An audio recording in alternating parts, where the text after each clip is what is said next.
Tata Motors CV, I think that's one of the rates. Yes, big difference out there between BSE and as well as NSE rate out there, close to around 70 rupees difference or thereabouts. Well, the bell has gone, and straight away, the first tick on the Nifty is 24,850, 880, 890. Now trying to settle around that level. It's a 250-point cut, 1 percentage point lower on the key indices. Mid-caps are taking a sharper fall. The mid-cap index down 1,000 points at open, 1.6% down. And look at that advanced decline ratio. We've got about 150 stocks advancing for 1,900 stocks declining. That's a terrible advanced decline ratio to begin trade with. It's settling around 24,900. So let's just quickly take stock of some of the big movers and that heat map. Well, it's largely red. It's only 4 Nifty stocks in the green, and it's ONGC right on top. Defense is seeing some buying, BEL. But on the way down, Interglobe Aviation, L&T are the big losers, and they're the ones most exposed to the Middle East tensions. And then there's been across the board, broad-based selling. But this 24,850 is an important support level for our markets. We've opened there. Let's see whether we can hold or climb higher. Take that point, Rima. 24,850, thereabouts, important support zone, because if we break that, then the budget day low comes into picture. India VIX has seen a big surge as expected, up around 11% right from the word go. And as we speak, even in the broader markets, apart from the oil and some of these defense names, so Oil India is doing well. Bharat Dynamics is up around 2%. And a few of these gold financiers. So we have Muthoot Finance, which is marginally higher. And MCX is just about less than 1% higher, perhaps on some commentary coming in from the SEBI chairman. But more or less, it is sharply lower for a lot of these oil marketing companies. IOC, HPCL, BPCL, all of them down between 4 to 5%. Then you have Apollo Tyres, which is down 4% as well. Crude is an important input for tyre makers as well. And the IT sell-off continues with some of these mid-cap IT names seeing a bit of sell-off. And then from the exporter names, we do have, some of these logistics players, all cargo logistics and the likes, who do have some exposure to West Asia, are all lower. So by and large, it's just one way, and that is down. 2,100 stocks which are in the red, for about 95 stocks which are in the green on the NSE. Well, that's right, Mangalam. A few stocks that are gaining because of the spike in crude oil prices. As you mentioned, ONGC, Oil India, HOEC, all three of them, in fact, have opened up in the green. And there are very, very few stocks in the green. So, just highlighting those three names, all of them have moved up close to around 3%. Silver ETFs, if you pull up some of them, all of them, in fact, have gapped up because silver has seen a surge of more than 7% over the weekend. Silver ETFs move up.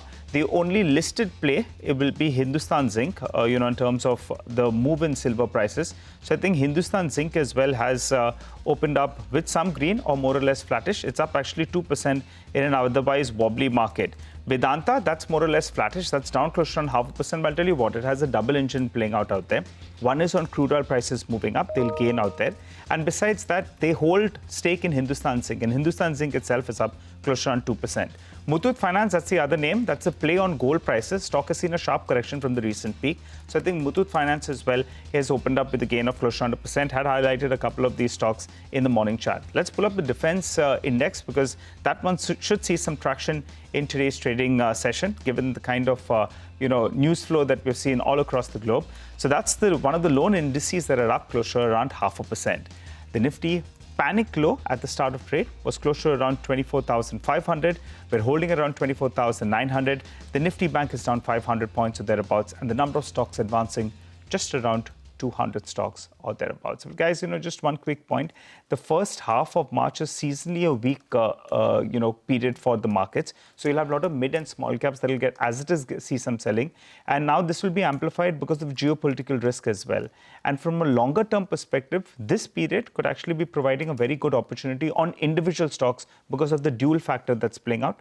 One is the seasonal factor. Second part is the geopolitical issue as well. And both of them have a temporary phenomena in nature. So I think that's why we should keep an eye out on that. By the way, RR Cabell, one of those stocks that have a good amount of exposure to the Middle East, it's started off with a sharp downtick, and that dip has quickly got bought into. Only 41,000 shares traded, but that intraday chart should come off you. Good recovery from the lows. All right, we take that point. Nigel, the defense stocks now, they are picking pace. We have Paras Defense, which is up higher.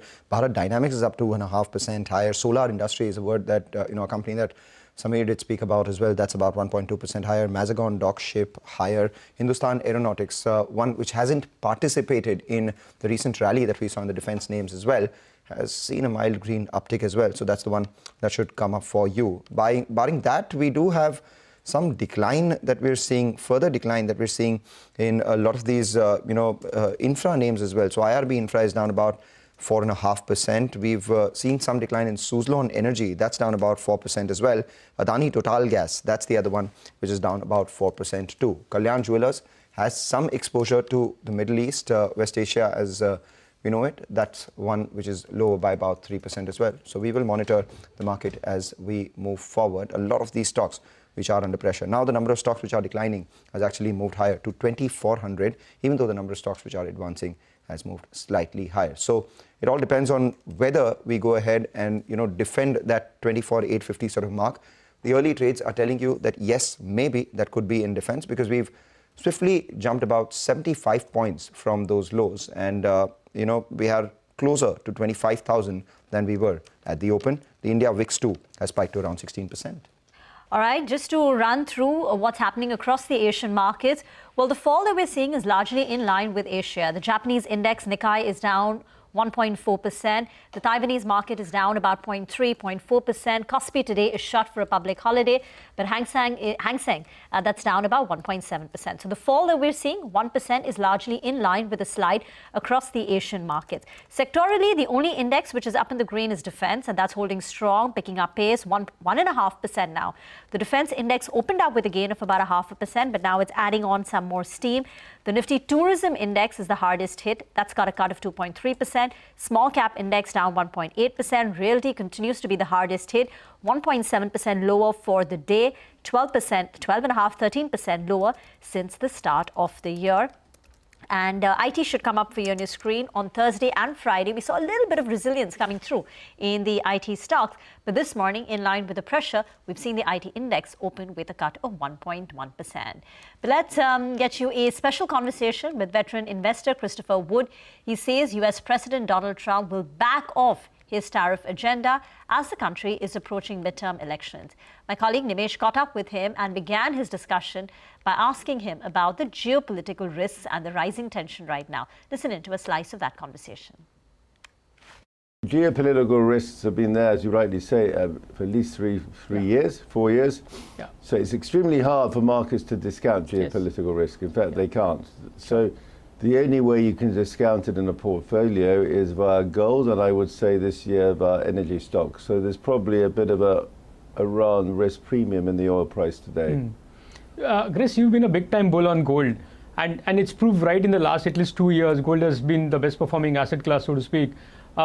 With the kind of rally we've seen in the gold and the commodity stocks per se, what's your call now? Do you see further upside on gold from here, or it's a time to book profits into gold? No, in the medium term, I see big further upside in gold, but I wouldn't be surprised to have a period of extended consolidation. Okay. Sideways consolidation, to maybe sideways to down, but I'm talking tactically. But you're not expecting... if I had a leverage position in gold, I would have taken profits. Okay, but what's a long-term goal? What's a long-term target on gold? Say maybe 2 years, 3 years down the line. Formally, my long-term target is now 6,500, but I mean, gold can easily go to 10,000. Oh, wow. Because if you look at, I'm talking US dollar terms, so in US dollar terms, the growth of M2, you can easily get $10,000 on gold. But my formal target based on is currently 6,600. Sure. Apart from gold, anything in the hard commodities that you like and you're looking to add into it, the silver, copper, aluminum? No, I have copper stocks in my portfolio and oil energy stocks, but if I only own one, it would be gold. Okay. Silver is high beta gold. Sure. But it's not, if you're a purist, you will only own gold. What is the best case as far as the US equities are concerned for this year? How much? My view on US market, I've got a stronger view on the relative story in the absolute. So my view has been since the end of last 24 that the US has made an all-time peak as a percentage of world stock market capitalization. So to be precise, the US peaked at 67% of MSCI All Country World Index. Okay.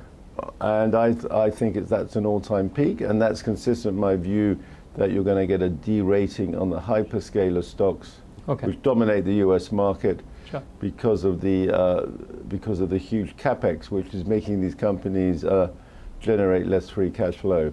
So I believe we've begun a period where markets ex-US will outperform. That happened last year, and I expect that to continue. Okay. Now coming to India, Chris, because you travel to India so much, and there's a lot of fan following in India as well to read to what Chris believes on India. I saw a tweet, you recently met Piyush Goyal as well, the Commerce Minister. You think from a trade point of view with the US or with Europe or with the other countries, it's largely been settled now? There is no downside risk in terms of tariffs? Well, I think it's good news that obviously the European-India trade deal has finally happened. And it looks like Donald Trump was a spur for that to happen. So that's a sort of indirect positive. On the tariff thing, I personally think there's a chance that Donald Trump backs off the whole tariff agenda, although he's not going to admit it in public. Okay. The reason I say that is the polls show, we've got the midterm elections this year, and the polls show that the tariffs are not popular amongst ordinary Americans because despite the inflation data in the US, which looks relatively benign, it's quite clear from the opinion polls that ordinary Americans feel the cost of living. And I just don't think the tariffs are popular.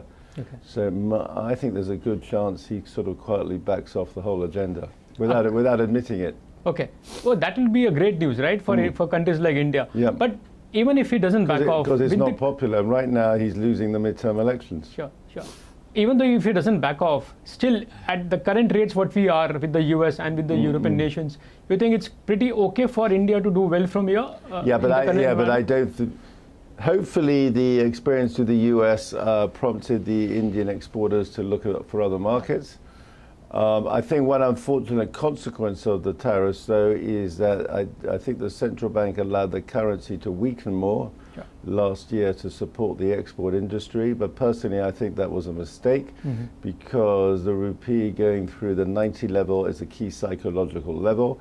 And I think a lot of Indian corporates were not positioned for that because I've met many Indian corporates in the last few years who basically have been of the view that depreciation is going to be less going forward. So I think that's been a negative. It's also negative from the point of view of foreign investors. Yes. Because it made the rupee India underperformance worse last year. And again, it wasn't expected. Sure. From a flow perspective, Chris, because you spoke about rupee being a bit negative for the FIs, we've seen first signs of FI money coming back into the Indian markets. This month, we saw nearly $2.5 billion of inflows from the FIs. The FI holding in India is the lowest in the last, say, 10 to 15 years. You talk to a lot of global investors as well, look at India. What's the sense you get? Is it that you're going to see a lot of FIs coming back to India now? No, you're only, for real flows into India to happen, two things have to happen. One, the Indian market has to fall a lot so it becomes very cheap. Okay. So that, in my view, will only happen if we suddenly see these SIP flows stop. Breaking off. Okay. Which is not my base case. Sure. My base case, the flows keep coming.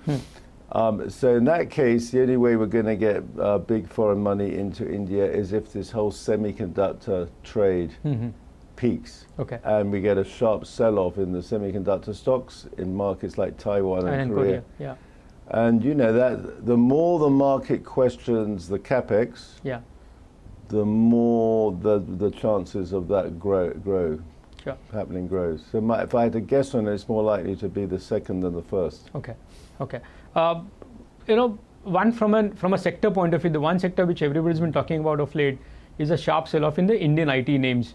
Sitting out of India, looking at all global markets in terms of tech stocks, what's your view on Indian stocks now? I know your analyst has downgraded recently all the Indian names. But the IT services. Yeah, IT services. But what's your thought on the IT services? No, I haven't got the IT services in my portfolio, but frankly, I never have. Never had that because I've always had a Indian green venture portfolio more focused on the domestic side. Sure. But at some point, there's going to be a counter-trend rally in these software stocks because it's not like these businesses are disappearing tomorrow. Yeah. So I think the role of Indian IT services will be to help corporates migrate to small business models, the small language models designed for their own purposes. Okay. So there's a role for the IT services, but you know their long-term growth, revenue growth, is going to be less than people were hoping for, probably, and they're going to be. I think importantly for the economy, the risk is they're employing fewer people. So while they can be a counter-trend move, I don't think they're a structural hold. No. But do you foresee or do you see a risk of a second-level impact on, say, consumption and the real estate stocks in India on the back of sharp sell-off in the IT names? That risk exists, definitely, but I think that risk in the first instance is greatest in the developed world. Sure. So these predictions of all these white-collar job losses, which are potentially very bearish, are, if that's going to happen, it's going to happen first, in my view, in the developed world. Okay. But and then it's going to happen first in America. Sure. And then you will have a risk on the consumer lending portfolios. No, the reason I asked you is because, in your India model portfolio, you have exposure to a lot of the real estate names. Well, not a lot, but some of those real estate names you have an exposure to. Yeah, I'm quite comfortable. Okay. Now, the foreigners tended to own those stocks, not the domestics. Yeah. So I think they've been hit by foreign outflows. Sure. But the way I see some of the prominent Indian real estate companies is that they've taken market share. Yeah, these stocks are not expensive, so I'm comfortable. Yeah, I'd rather own them than the IT services. Okay, interesting conversation with Chris there, but let's get straight to the markets. The markets are still under pressure, the Nifty as well as the Nifty Bank. However, we have come off a little bit from the lows. The Nifty has come off close to around 250 points from the lows, and the Nifty Bank close to around 300 points as well. But the more important number is going to be the advanced decline ratio. There were very, very few stocks that were advancing in the first few minutes. At least now you've got close to around 300 stocks. And I'll tell you what, by the end of today, you'll want that number to maybe double from here on. That's what will make portfolios feel a little bit good, because a lot of stocks actually have bounced off the lows. The problem is the spike that we've seen in crude oil, and for a country like India, it hurts, right? Because we're importers, it'll hurt our surpluses that we have, the deficit numbers as well, and put some pressure on the rupee as well. So macro indicators get a little bit hit when the crude oil prices spike up. But there are a few stocks, in fact, that do gain. So ONGC, Oil India, and HOEC. All three of those names, they are beneficiaries of the spike that we've seen in crude oil prices, and that's why all three of them are doing pretty well in trade. But the OMCs, they get hit because, their margins come under pressure. So that's why you're seeing the OMCs, HPCL, BPCL, as well as IOC, all three of them are under pressure. Precious metals as well did spike up, whether you're looking at gold or even silver. So you have a few of those ETFs that are traded. Well, they are seeing a bit of a gap up. And you have Hindustan Zinc as well that's holding up, because that has this is the only stock that you can place silver from the listed universe. And Muthoot Finance, after the kind of correction that you've seen, more than a 20% correction, that stock has popped up close to 2% because it's a gold financer. Travel plays are hit. Interglobe is down. SpiceJet from bombed out levels. Well, that stock as well is under pressure. And, Indian hotels, that's down marginally close to around 2%. So all those travel-related names, they are under pressure. And for Interglobe and SpiceJet, the other problem is ATF prices as well will perk up. As is, they were higher on a sequential basis. Now you'll have cancellations, and added to that, the input cost will spike up. A few more losers should come up for you on the screen, and those that are falling on rather large volumes, Suzlon, Voltas, as well as Inox Wind, all those three stocks under some pressure. So net, we're down. We're popped up a little bit from the lows of the day, and by the end of today, you'll want those lows to get defended, which coincide with the budget day lows and the number of stocks advancing at around 300 stocks. Hopefully, by the time we end up, it'll be a little bit better. Back to you guys. Good point, Nigel. So there has been some recovery from the lows. The question is whether that sustains or not from here on. The second half of trade will be extremely crucial ahead of the holiday tomorrow and the weekly expiry. But let's welcome our market master for the day, Manish Tonthalia, CIO, MK Investment Managers. Manish, there is a fair amount of geopolitical uncertainty, but this comes at a time when some of the domestic cues are looking a lot better than what they were, say, 6 months ago. Would you, look at deploying more capital in the same old names, or are there any other fresh themes that have opened up for you after the correction that we've seen? So now we are in an AI environment, and I think natural resources is one area which is likely to benefit in an AI environment, and anything to do with, let's say, critical minerals, energy, power, power transmission. These are some of the areas where incremental capital would be looked into for deployment. Okay. Anything else? Manish, we were just chatting with Samir, and he was also saying that, there's no point looking at day-to-day in the times of these skirmishes. He will actually use this opportunity today as a buying opportunity, the dip today. So would you be looking at deploying the cash that you'll have on the books on a day like today? Yeah, 100%. So incrementally, whatever flows we are getting, we are buying, and even today we are buying. So we have seen that in the past also. Whenever there's geopolitical skirmishes and market gives a knee-jerk thumbs down, in the next 6 to 9 months, all of that is probably recovered.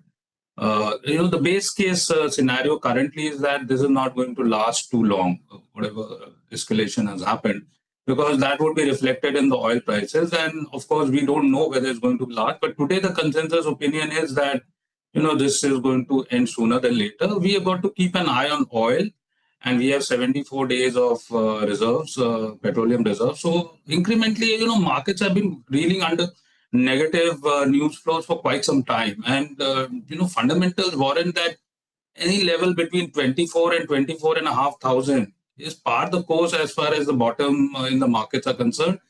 Today, we are in a risk off, and I would probably believe that that gives a golden opportunity to buy stocks. Okay. All right. Hi, Manish. Good morning. Good to see you in. Golden opportunity to buy. But what to buy? Manish, name a couple of stocks, something that y'all are interested on. A few sectors are getting pummeled right now, whether you're looking at aviation stocks, some of the travel and leisure related names, paint stocks are getting hit. But, hopefully things ease out from here on. Any of these are finding, those interest from you, or maybe the defense names. They've bounced up in the last 1 month or so, but they're still far cry away from the 52-week highs. So auto components, tire companies, which have also got hit today, these are within the buy list because, auto space as a whole is looking quite bullish from the next 4 quarters point of view. So that is one area. Any correction would warrant an increase in exposure out there. The financial names, insurance included, would be on our buy list. The pharma, healthcare names would be on our buy list. Select consumer discretionary, example, durables, commercial vehicles, power transmission, select defense, of course, would be on the radar now that valuations would look more palatable. So see, these are some of the areas which look interesting. Of course, in an AI environment, what do you do with IT stocks, wanting to keep an underweight stance? Not that we have made it zero, but clearly an underweight stance because multiples are getting corrected. So this is how we are placed currently. What about financials? Everyone's overweight on them. It's not necessarily an international exposure, purely domestic. Do you think there is still an opportunity out there? And in that, PSUs, private sector banks, how do you go about it? See, I think the PSUs are better placed because valuations are lower than private sector banks, and they have a decent exposure both to the retail credit as well as corporate credit. Corporate private capex is looking up. And I think if you see the numbers, the NPAs, the credit cost, the operating leverage, all of that seems to be pointing slightly on the better side vis-a-vis private sector banks. We have an exposure to both private and public. But I think I'm leaning more towards more positive return from the public sector space as opposed to the private sector space. Manish, just do you think there will, you said the base case is that it's status quo, there is no long-lasting disruption, things get resolved. But do you think as the situation resolves, there could be some more long-lasting damage which influences investment opportunity? Maybe it's a low probability event, but do you think there could be any, major changes in the economic landscape because of what's happened? I don't think so. In the current setup of things, if things were to get normalized, emerging market as a basket would be positive looked upon. And in that bracket, since India has not performed over the last 15, 18 months, I think incremental flows would be looking to come to India. Valuations are conducive, domestic macros are okay, earnings growth is par the course, outlook looks okay. So from that point of view, emerging market as a basket looks okay. If things get normalized, news flows tend to be normalized, we should see inflows rather than. Manish, what about central bank support? The RBI has been infusing liquidity and done a very good job, actually. What are you all penciling in with regard to central bank action from here on? This crude spike, it puts it into a little bit of a tizzy, and the rupee as well has weakened a little bit. Do you all expect further rate cuts in this year? Because in the near term, that'll put pressure on some of these banking names. But in the longer term, things should recover. As we are seeing, credit growth has picked up now. For the NBFCs, the cost of borrowing as well, the benefit is likely to flow through in the coming months. Yeah, interest rates would have a bearing not only in India but globally. And of course, if this war was to last longer, it would pressurize oil prices, would lift interest rates because there's going to be inflationary pressure. Right now, inflation is under control. As for now, we are building in status quo, no cuts in rates, given that we've already seen front loading of rate cuts, and it would be a wait and watch situation. I think this would basically apply globally and not only pertaining to India. But even without that, I think liquidity is okay, and that's not too much of a concern. So all in all, not too positive or negative about rates at the moment. As the situation evolves, we'll pencil it, but as of now, status quo. You spoke about how critical minerals, etc., on account of AI. Can you give some more color on the way to approach it from an investment point of view? What should we look at? All the metal companies, these are basically plays on critical minerals. You have the established names. Copper is going to be in demand long term. Aluminium, silver, obviously, and a few others where rare earths, where we don't have too much of a direct play. But these are some of the areas where these are natural resources which will be required. Energy amongst them will also be required. So these are some of the areas in critical minerals which would be, according to me, a direct play on AI into the medium to long term, as opposed to GPUs and RAMs, where India doesn't have a play, and we are catering to only the infra build-up from the point of view of HVAC and gensets and generators, wires and cables. Apart from them, critical minerals, according to me, would be a direct play on here. All right, take that point. Thanks a lot, Manish, for joining in. Wish you good luck for the current uncertainty and obviously for all the investment bets that you make. We take a short break now. Come back. On the other side, the management of Supreme Industries joins in to talk about the outlook going ahead.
Welcome back. The recovery from lows is underway. The Nifty is still down about 200 points, but well over 100 points off the lows of today's trading session, moving towards that 25,000 mark. The management on our show right now is Supreme Industries. The stock is up 15% in 2026 so far. In fact, Motilal Oswal is bullish on the sector. Supreme Industries, the brokerage house, believes that the PVC and pipe industry are now entering a structural upcycle. We have with us MP Taparia, who is the MD of the company, who joins in. Thanks a lot, Mr. Taparia, for joining in. You had earlier pointed out that, the worst of prices is behind you, and from January, you had started to see a bit of a price increase. Could you give us a sense of the quantum of the price increase that you've seen so far, and what could your exit quarter margins look like? The local raw material producer increased the price of PVC by 10.5 rupees a kilo. On our company margin, I will convey to you on 27th April. All right, on 27th April for your company. Because you had revised the margin guidance lower to around 13.5 to 14%. Okay, could you give us a sense then on what you're targeting for FY27 in terms of volume growth and margins, given the sort of price increase that we've seen in PVC now?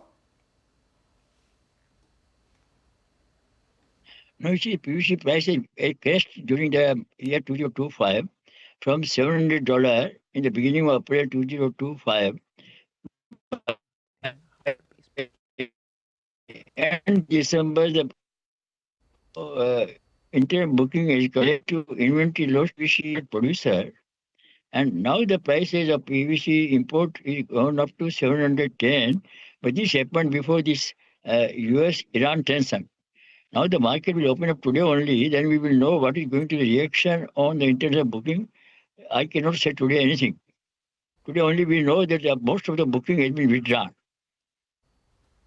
The booking has been withdrawn on account of tension, sir? In account of this, there is too much increase in the freight rate because the Strait of Hormuz was closed.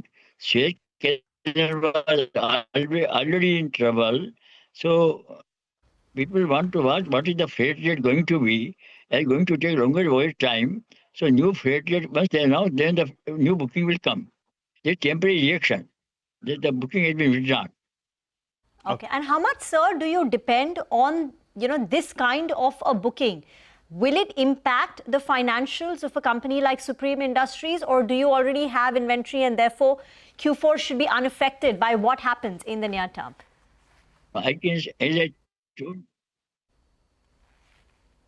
I told you, the price is crashed from $700 to $580. At $700, it was all affordable. And the prices before the booking was closed was 710. So there was no...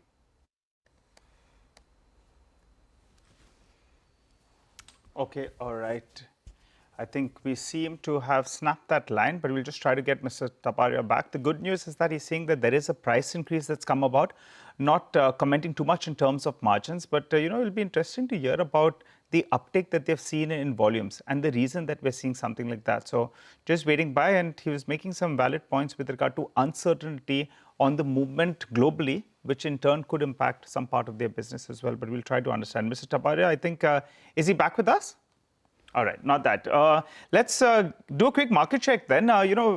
When we started off trade, there were only, I think, around 50 stocks that were advancing. When I just went across to the wall and I did a quick market check again, we had close to around 300 stocks that were advancing. Now that number has moved to close to around 500 stocks. So clearly, various stocks are getting bought into. Those initial margin calls, they have been gradually moving out. I think that will continue for the next half hour to around an hour or thereabouts. And then, in fact, we could see a more sustained recovery, if at all. A few stocks, Tejas Networks, the stock had a big run in the last week itself. And this morning it opened up with a cut of around 5%. From those lows, Tejas Networks has seen a big spike up. I think in the last 1 month, it's up close to around 40%. But keep in mind, this is a stock that came down by, to a third of what it was at its peak. It was a 1,000 rupee stock, came down to around 300 rupees. And from there, it's seen a big spike up. But I think the most heartening aspect today is the recovery that we see in the broader markets. And defense stocks, they're really the ones that are bucking the trend today. So defense, whether you look at BEL, that one's the big mover. And a couple of these metal names as well, Hindalco as well as Tata Steel, both of them are opening up strong, trading in the green. Yeah, Mangalam. Yeah, you spoke about a couple of these defense names. Look at Solar Industries. That's recovered about 6.5% from the lows. That's about 3% higher as well. Bharat Dynamics is the other one, which is up 6% from the lows as well. And one of the stocks which has actually seen a big cut from its peak, it's Bluestone Jewelry. Over the last few trading sessions, it's found some funk. And currently as well, while it opened about, 4 or 5% lower from those lows, it has seen some buying. So from 417 all the way up to 455 as we speak right now. So it's a recovery of almost 10% from the lows. This month has been one of the few positive months that we've seen for the stock in an otherwise decline of almost 40-45% from the peak. But let's get you an exclusive conversation. Tuhin Kantapante completes his first year in the office as the SEBI chairman. He says they have been concerned about short-term weekly options, spoke about making cash market more liquid and FPI registration timeline as well. Listen in. He had a conversation with Prashant. It's basically, I think we have to zero down on the problem area, which is short-term options. Because F&O is a very wide space and using it just very casually is not appropriate. Yeah. So weekly options. Futures are very important. Yeah. Options are important. We would like a longer-term framework, longer-term derivative framework, the necessarily place where people can hedge and people can short. We have stock futures. So the market is quite big. And here I think we are concerned more about short-term dated options, weekly options, where we said that the activity was high, there was a hyperactivity, Yes. not necessarily serving a very great economic purpose. But there, in consultation with industry, in consultation with various others, our own thoughts, we put out a framework in terms of market regulation, bringing in different risk metrics, position limits, upfront payments, expiry day margins, and so on and so forth. And they rolled out in on different dates. The last of it was in December. We will continue to monitor this and have the data put it out before suggesting any measures. So therefore, I think we need also a stability, policy stability, in the sense that there are certain things that we do, and then we also wait that, how that market is panning out. So you wait for that to take effect, show up in numbers, etc. The statistics, you will assess that and then put it out in terms of, so that is a process that is underway? That's right. I mean, it'll take some time, Okay. but Okay. that'll indeed be the process. And if required, after you put that out, after more discussion, I mean, as is appropriate, you will decide what to do. If Yes. there's anything more which needs to be done. Yes, so therefore I think we have become more database, one, and secondly we are also looking at the measures that will help, because it's not really, I mean, we can actually be very reactive and try and put in some measures which may not be effective. So therefore we need to really actually deliberate what are the more effective measures, if at all, if the data suggests otherwise. So as you said, the last of these measures was put in place December, right? How long will you wait before you start to, before you can take stock in a serious way? I think this is your 1 year thing, should not be really concentrated in a forward. I have a long list of questions, sir, but I thought I will start with, it's something which is of great interest to you. So you will come to know when such a thing is there.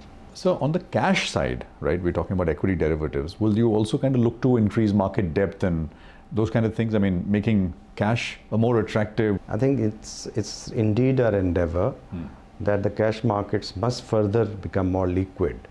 And whatever we need to do, we do have a working group looking into it to review the short selling and the SLBM framework under the cash market, which is there, but it's somehow there are some barriers where it's not really taken off. So therefore, the industry and the SEBI officials and other experts will look into it and suggest measures, and we will move forward. One thing I've heard, and this is my last part, sorry, you will, forgive me for this, but STT on delivery, for example. I've heard it from every day when we speak with, and we don't talk about this every day, but whenever we have these discussions, it always comes up. Why can't the government, if the idea is to curb short-term options in the F&O space and encourage cash, do away with STT on delivery? Is that something you would, SEBI is the expert, and SEBI will, of course, advise and tell the government, and of course, it's for them to decide, but it's something that is on the agenda? No, I'm not going to discuss on TV what inputs we'll give to government and not give to the government. But cash market development is very much, as you said, yes. There's a group which is... I think whatever needs to be done, we should be doing this. Fair enough. Now, just on the taxation front, sir, there was a lot of expectation. Maybe also there was some element that markets have not done well, but markets go through cycles. We had a few years of bumper move, and then markets consolidate. And I think there was that element as well, and many were pointing out that maybe in the budget we will see FII-related taxation perhaps being equalized to how they are taxed everywhere else in the world. I don't know if you have any thoughts at all, or was this... I think you're again coming back to the fiscal measures. You should be asking these questions elsewhere. But was that part of the consultations, pre-budget consultations? No, I would say that let's look at the kind of measures that we have at a regulator taken for the FPIs. Right. For us, to do the market development is to see, the frictions are reduced. There is a greater speed with which they can operate. So there is a registration issue where we have completely now looking at a very different approach to registration. We want it to be digitized. We want it to be fast. We want it to be not days or months, but actually literally a week or 5 days. So can we reduce it to 5 days? So what it takes to reduce it to 5 days? So we're working with custodians, FPIs, other market participants, and then you have now India Market Access Portal for everyone, where all the FAQs, all the different measures. So if you want to enter India, you have one place as FPI, what you need to do, what documents you have. And I must say, it does not get enough attention. It is not a hot enough topic, but it's a point which many serious foreign investors have raised over the last many years. And these are the things that we have actually deeply engaged with them.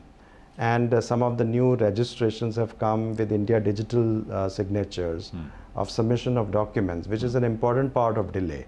If you have, in this time and age, if you have always a document, physical documents, wet signatures, notarized, apostilled, be submitted on different things, because you have to keep on updating the control and other measures. So whenever there is a change, again, you have to send out the documents. Now, if it could be just instantaneous through digital signatures, it will really remove the friction. It's just something that we really do in our domestic market very, very effectively. We have such a digitized economy, digitized society. So this is one area where we are now pushing forward proactively to see that we move into completely digitized registration. So from the time that FIIs, when a new foreign investor comes, registers, to the time that they're able to actually invest and start trading, etc., you want to bring that down to a matter of days, basically. Exactly. Right. And we have achieved considerable progress in this. Okay. We have a portal-based approach. The new portal, the front end has changed, and we are engaging with them how the India digital it becomes the norm on the same sort of documents which they submit for registration. So with no extra burden. Well, the Nifty is holding on to that 24,900 mark, but some stocks which are higher today.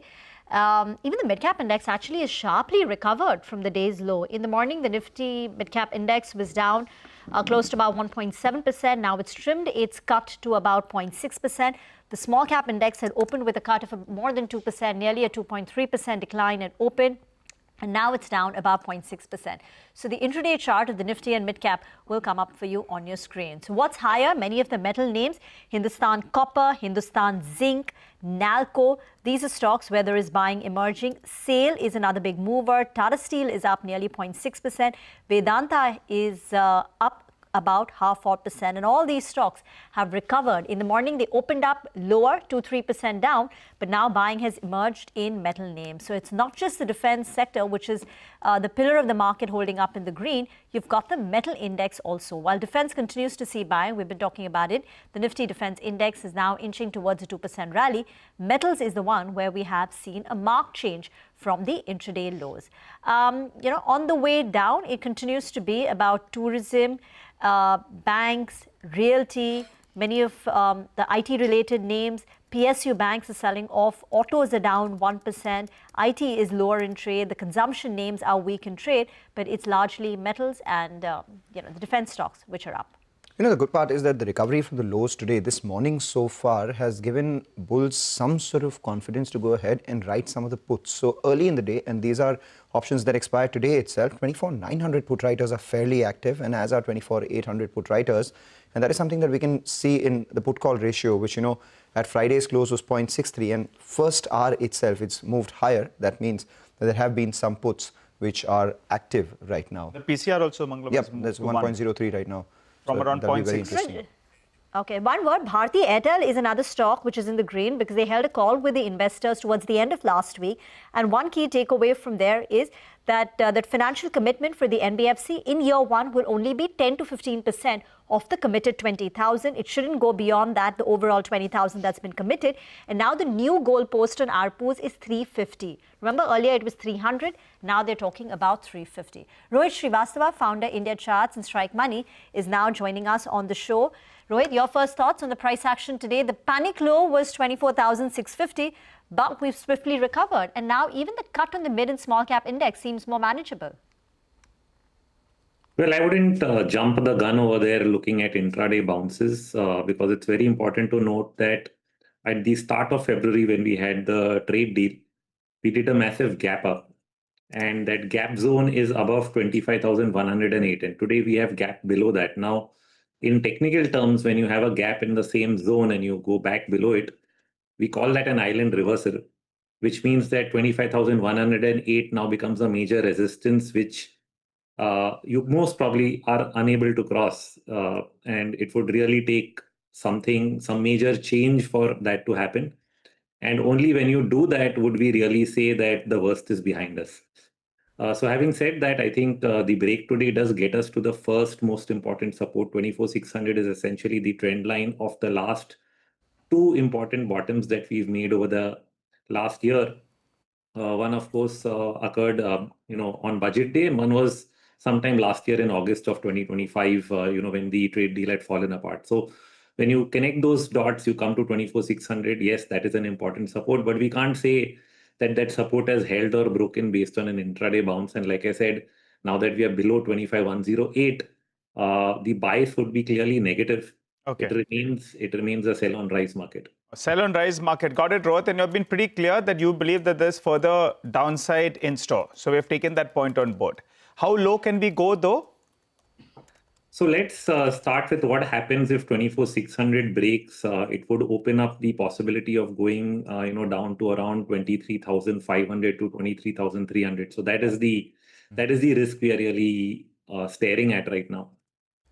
And what probability would you assign to that? And now that we're above 24,600, do you think we can go higher from current levels? No, I wouldn't bet on higher. Like I said, if you're below 25,108, that is more critical than whether you've held 24,600. 24,600, we'll have to give some time to see whether it holds. Okay. I'd probably put a 70% chance on us breaking the lower end based on whatever is going on. And of course, the setup itself, because on Friday, even before the war came out, we were seeing a lot of selling volume in the market. So there were other reasons why it was really falling. What will make you negate this particular negative, outlook that you have? At what level? 25,108. That's the first level that we're looking at. That's the first level where we'll go back and reverse that. Then beyond that, of course, then we go all the way back to 25,600. From where this fall started 2 days ago. So okay, all right. Rohit, just a quick word on a couple of other assets, gold as well as crude. Do you have a view, and if any levels you're tracking on both these two? So I know a lot of people start thinking about gold as the hedge in a uncertain situation like this, which is geopolitical. But when we look at the history, sometimes gold does move for a day or two and then sells off. My sense is we may not get really past 5,600, the high that we made in January. However, the real trade during war times is actually in oil. And oil is actually breaking out today. The trend line of all the tops of the last 1 year was at around 70.5 WTI, and we are trading above 70.5. So this is now a signal that if we stay above 70.5, we can even go towards $100 if the situation remains grim or even worsens. And so if there is a trade, a war trade, it is actually in oil and not in gold. All right, the war trade is in oil and not in gold. Thanks a lot, Rohit, for joining in and giving us your views on the index as well as a couple of sectors going forward. In these times of uncertainty, you bet the probability on the downside a little more, but on the upside, 25,108 is the level that we should be tracking. But another sector that has been doing well is the defense pack. Hormaz joins in to tell us about those moves. Hormaz. The only other sector that's doing well other than the metals today, and that is defense. And of course, there's a sentiment positive considering the circumstances that we are in right now. But more than the bigger names, it's the smaller names that are making a lot of noise in today's session, be it the likes of Paras Defense, be it the likes of Idea Forge. Idea Forge, of course, being significantly below its IPO price, still up 9%. Paras Defense is up 13%.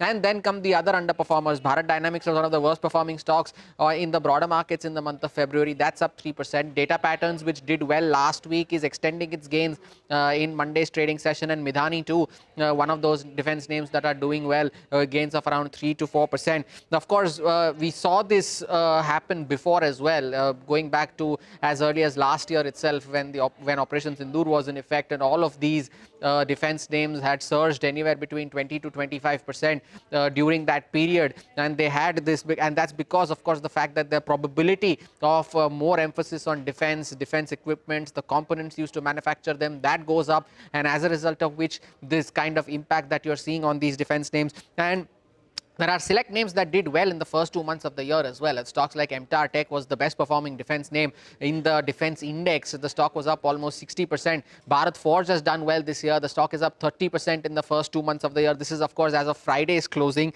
Data Patterns has done well, as has BEL, which is a part of the Nifty now, and Solar Industries seeing double-digit gains. Among the underperformers, though, as I mentioned, Bharat Dynamics, of course, that Cyient DLM is one of the worst performing names on the defense index, along with names like HAL and Masgaon Dock. But if you take a look at stocks that are at 52-week highs, MTAR Tech is, of course, one of those names. Bharat Forge is at a 52-week high, as is Data Patterns, and Cyient DLM on the flip side is trading at 52-week lows. However, we did speak to the management of MTAR Tech earlier in the day, and they mentioned that defense is a very small part of their business. Only 5% of the overall business comes from the defense business, and they are very selective in the contract selection from this segment. So the defense is one name that's bucking the trend this time around, and as long as the conflict persists, they'll continue to remain in focus as well. Thank you very much for that. The gains in metals and these defense names is trumping the up move that you can see in stocks like ONGC. ONGC has completely flattened out, and crude prices too are now hovering around $77 per barrel. Manisha will join in on the other side and tell us more on what's happening in the world of commodities.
Welcome back. Let's talk commodities now. Manisha is joining in with her eye on crude prices. Manisha.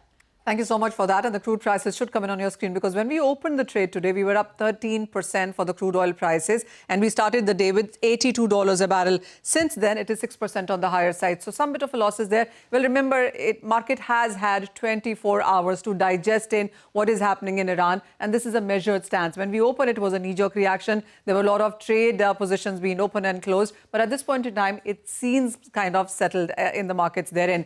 This is an 8-month high that the crude prices are trading in at this point in time. And it's not just about crude oil prices, because when you talk about on what's happening in West Asia, it also is about Qatar and various other countries where gas also is a bit of a concern. So you have seen natural gas prices gain up by 10%.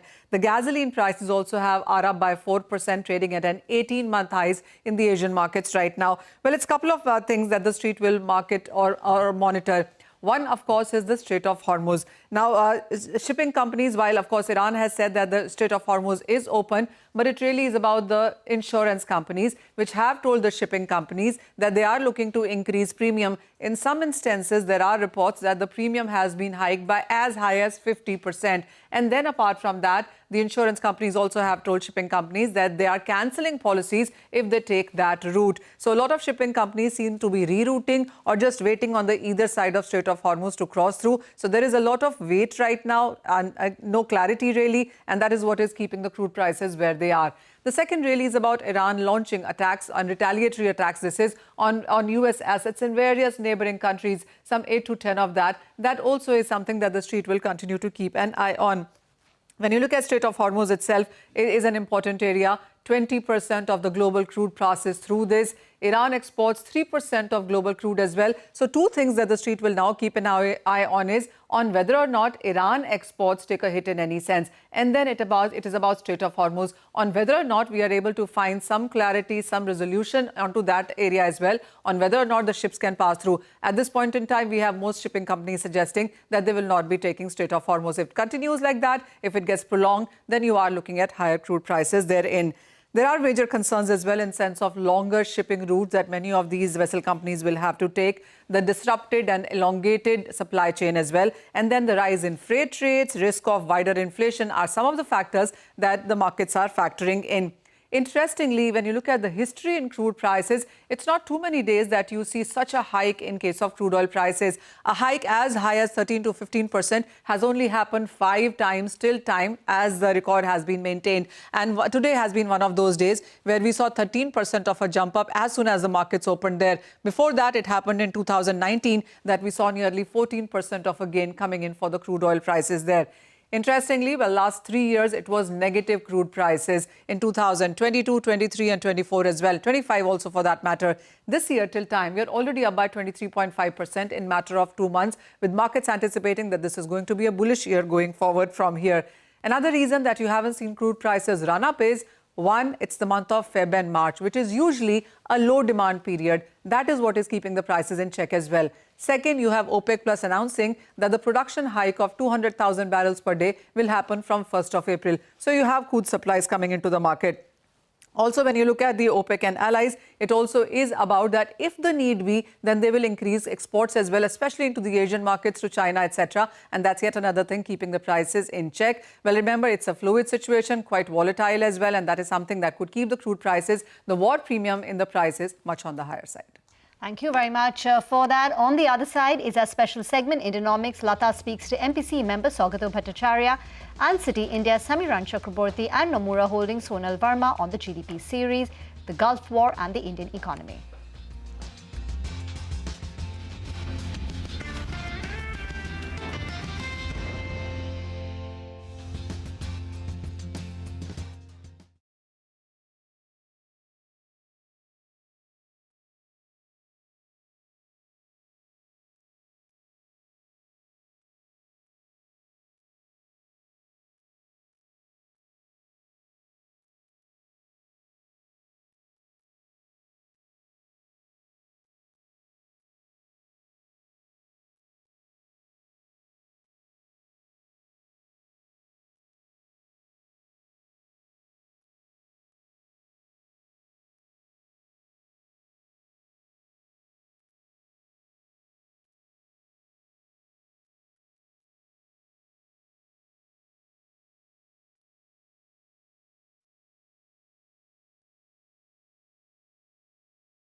and welcome to a special Indianomics. Given the special circumstances, growth rate and inflation of the Indian economy has gotten a shake-up after the new CPI and GDP series were announced by the Ministry of Statistics.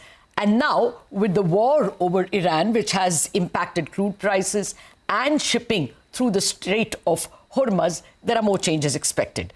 The new GDP series has led a few economists to raise India's GDP forecast for FY27 by about 10 basis points. I think Goldman Sachs did that. And it's made many economists lower the CPI forecast for next year again by 10-20 basis points. But the war may put some question marks over both growth and inflation, with crude prices already about 10% higher from last week. So how is the economy poised here on for FY27? I invite my elite panel of economists, Saugata Bhattacharya, an MPC member and economist, a senior fellow at the Centre for Policy Research, New Delhi, Samiran Chakraborty, chief economist at Citi India, and Sonal Verma, chief Asia economist at Nomura Holdings. Gentlemen and Sonal, thank you very much for your time. Samiran, I'll come to the war in just a bit, since we have just begun parsing it. First, the GDP numbers. Some people have chosen to say that because the current year's GDP has been revised up from the earlier 7.4 to 7.6% in the new series, there is a move to revise it higher for FY27. Anything positive, any revisions from you? Thanks, Lata, for having me. I don't think we have made any big changes to our FY27 forecasts on the GDP based on what we have heard on Friday. But there are two distinct things here. One is about the size of the GDP and how it has changed in the new series. And the other is about the growth rate of the GDP. So what we have witnessed is that the past size of GDP has been revised down by approximately 3%. Yeah. And what we have witnessed also is that the past growth rates have been brought down by, on an average, about 50 basis points. Yes. But more remarkably, the growth rates now appear over the last 4 years to be almost flat. So between kind of 7.1 to 7.6%, rather than the big ups and downs that we had seen in the growth rate in the old series. I think that's a very important point, that we have got a much stable growth path in the past and a much lower size of the GDP than we had estimated before. None of these make us change our growth forecast materially. However, I must say that there is a better growth momentum in the high-frequency data than what the markets would have anticipated even a month back. So to that extent, there is some logic in re-looking at all the growth indicators. But as you mentioned, there's now new headwinds developing, so we have to watch and find out to what extent they act against this momentum. Fair point. Let me get Sonal Verma's view as well, and then go to Saugata, who's the policymaker in our group. Sonal, there are a couple of things in the new GDP series which look positive. Manufacturing is far, better. It is double digits if you look at the 3 years on average, 24, 25 and 26. Plus, private final consumption expenditure, which appeared to have slowed in the previous year, has now jumped back to 7.1% from, I think, 5.8 previous year. So both consumption from the expenditure side and manufacturing from the supply side seem to be good. Is there a scope that there is at least an upside risk to GDP numbers? Yeah, Lata, I think there are two different sort of takeaways from the GDP number. One is what it's saying about where we are, and second is where we are coming from. So where we are, the numbers clearly suggest that there is strong momentum in the economy, and the high frequency indicators essentially suggest that this momentum should continue. So for FY27, we are expecting GDP growth at 7.1%. 1%. So we do think cyclically things are going to improve. And as you said, manufacturing and certain private services segments growing in double digit was a clear positive. But I think, what the GDP numbers also say about where we are coming from is important. And the 3 to 4 percentage points downward revision in the nominal GDP was led by almost a 10 percentage points downward revision in the size of nominal private consumption expenditure on the demand side, and a 25% downward revision in the trade, hotel, transport, communication segment on the supply side. This is per annum. Now, this tends to be an informal, unorganized sector. What it is telling us is that the post-pandemic, recovery was much softer than one had anticipated. And I think if we map that with the benign core inflation prints we've seen for the last 2 years, I think that now sort of makes sense in hindsight that, the private consumption side was much softer. And I think it implies that the output gap was a bit more negative or at least less positive than estimated earlier. The second important implication is on what this means for the public debt to GDP ratio going forward, because if the size of the normal GDP is lower, then the debt to GDP gets 2 percentage points higher than what was anticipated earlier. So the 56% moves closer to 58% of GDP for FY26, which is the starting point. So if we still need to get to 50% plus minus by FY31, but the starting point is higher, then the speed of consolidation will need to be much faster. So I think that was also an important takeaway. No, absolutely. In fact, even for the current year, if you have to meet 4.4%, I think, Samiran, you're pointing it out in your note, that you have to cut down expenditure by about 40,000 crore. Actually, I wanted to get some CPI numbers as well, but the policymakers with us. Saugata, in the CPI series, I should have allowed the economists to say that, but the broad view was that the CPI for FY27 has now gotten revised lower by the economists. It's not yet come from the Reserve Bank, obviously. That's because although food looks stronger, the whole weight of food is lower. Core is not as fiery or galloping as much as the old Reserve Bank, old series indicated. So does this make the overall approach to monetary policy somewhat more dovish, because inflation is not going to be the threat it was? Well, first, thank you for having me on your show. Second, the entirety of the data from the GDP numbers, the CPI numbers that you're talking about, does seem to suggest that what we had understood, what Sonal was saying, that the amount of slack in the economy is probably a little bit more. We were working with a slack of around 5%, 6% compared to the pre-pandemic growth trajectory. Now it seems it's likely to be about 9-10% odd, which is exactly what is also probably showing up in the CPI print numbers.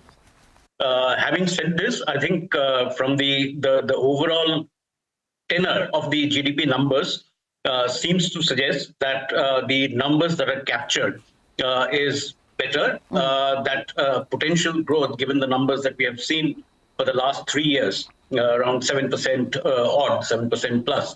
And the fact that we are still not seeing any signs of any overheating in the economy seems to suggest that potential growth is actually up now to 7% odd. So all of this. Having said all of this, I still think that we are in a relatively good position as far as monetary policy goes. It's right, it's appropriate at this point in time. And going forward, I mean, whatever data comes in will guide policy. Yeah, of course, data can change given the war over the weekend. And the combined wisdom right now is that it may not be a prolonged one. But I'm not the expert on that. Samiran, let me come to another question which our current viewers will be very interested in. One message from the GDP numbers, revised numbers, is all the past 3 years were very strong. I mean, they were above 7%, which was not our past 20-year run rate of GDP. It was more like 6.5% if you took an average. The past 3 years, it is 7.2, 7.1, 7.6. But we don't see it in the corporate numbers. Corporate numbers for the last 6 quarters, ending September, actually even the one ending December, the Nifty earnings are single digits, often mid-single digits or low single digits. Why this dichotomy? If the growth, as Saugata says, potential growth looks stronger, why are corporate earnings lagging? So it's a very involved question and probably requires much more research to substantiate what I'm saying here. But there could be 2-3 different reasons for this. One is that there